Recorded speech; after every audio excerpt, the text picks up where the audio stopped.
Hey, just a quick reminder before I get into the astrology. Starting next week, I'm going to be uploading most of my content to Patreon at Delphi Astro, no dot. Follow the mushroom and join me over there. Thank you. So Venus is at the very end of Cancer. She's actually squaring Chiron today, Friday, August 22nd. This could manifest as I can't do it all on my own. I need help, or I have to do this on my own. I have to do this for me. Both Cancer, where Venus is, and Aries, where Chiron is, are cardinal signs. So there's a lot of effort being put into getting something off the ground or initiating something. By Monday, August 25th, Venus is moving into Leo. And this is the part of the zodiac that demands recognition, attention, accolades for the hard work that's been put in. Venus, especially in Leo, needs attention. The love language is validation. Venus definitely has a flair for the dramatic and a need to be shiny while she's in Leo. Leo is the sign of the star, the person in the spotlight, the diva, the one that everyone is looking to. Leo definitely covers both fame and infamy. Like, you can be loved and admired. You can also be notorious. Leo just wants the attention. And Venus, the planet of value and attraction, what we are attracting to us and what we are attracted to, in Leo, needs applause. There's an interesting interplay when Venus is in Leo between knowing your worth and hanging your worth on the opinion of other people. It's like Venus in Leo knows she's hot shit, she's got the goods,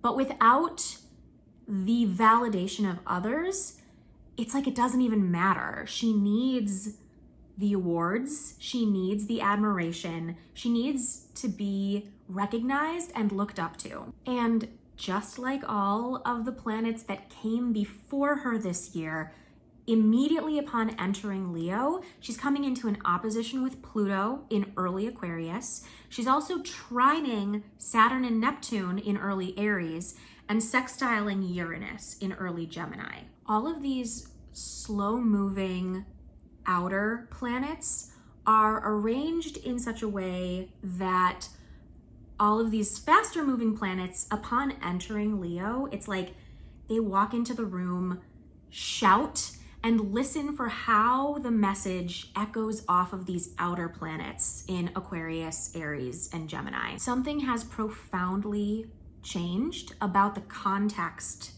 in which we live. That's being reflected by these outer planets. And these faster moving planets are using Leo to show us what those changes are, how they affect us, what they look like. Because Venus is a benefic planet, she represents the positive side of situations. I do have a little bit of hope that maybe some of these aspects she's making with these other planets is going to show us, like, okay, what's the silver lining? What are the small, positive, hopeful changes that we're experiencing that we can use, that we can latch onto? Venus is making positive aspects with Uranus, Saturn, and Neptune, who are reflecting the manifestation of something new through very unconventional means. So there's a chance that we see that possibility reflected in a very leonine way. Leo is loud, dramatic, very overt and blatant. It's not subtle. And being the sign of the figurehead, I do wonder if maybe there's an opportunity here for someone to give a very public example of what it looks like to engage with this new context in a way that we really like and want to emulate. There's also a lot here that doesn't look great. I'm posting more about that on Patreon, but Venus being a benefic could bring us the best case scenario of what kind of new context we're living in. Like I said, Venus moves into Leo next Monday, August 25th. And it kind of bums me out that she's just missing the sun as she enters. So the sun has been in Leo, it's about to enter Virgo, and Venus enters Leo just a couple days later.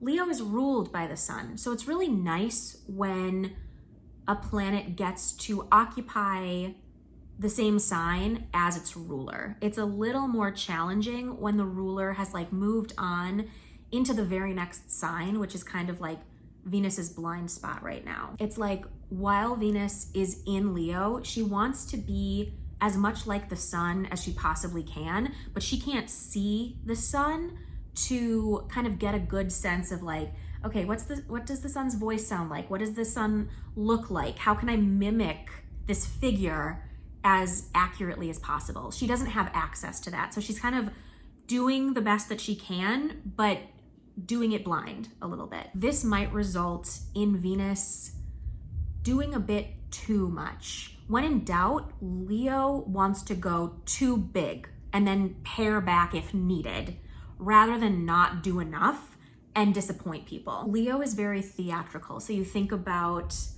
I want my performance to be visible to the people in the back row, but sometimes that looks crazy and weird to the people in the front row. It's like too much. So the desire to be compelling and evocative without going overboard into like clown territory might be something that we are dealing with over the next 3.5 weeks. Venus is going to be in Leo through like mid-September, September 19th. So that's about a month. And for the first few days that she's in Leo, she's going to be co-present with Mercury, the planet of our words and how we express our ideas. So between the 25th and like September 2nd, when Mercury moves into Leo, that's a really good time to use your words in an intentionally performative and kind of enticing way. When I think of Venus and Mercury together in Leo, I think of like an expert flirt or someone who is very good at charming the crowd with their words. Again, there's a lot of drama next week as Venus first enters Leo, just because of how many other aspects she's making. And again, I'm going to cover a lot of that over on my Patreon. So make sure that you're following me over there so that you can stay up to date. I hope this was helpful and interesting. Thank you for watching. If you liked this video, make sure that you leave me a like and a comment, that you're sharing it, that you're following me here and over on Patreon. You can find that community by following the mushroom. Speaking of following the mushroom, if you would like to book a one-on-one reading with me, you can find my website in the same place. Thank you for watching. Thank you for being here. Good job today. Good luck out there.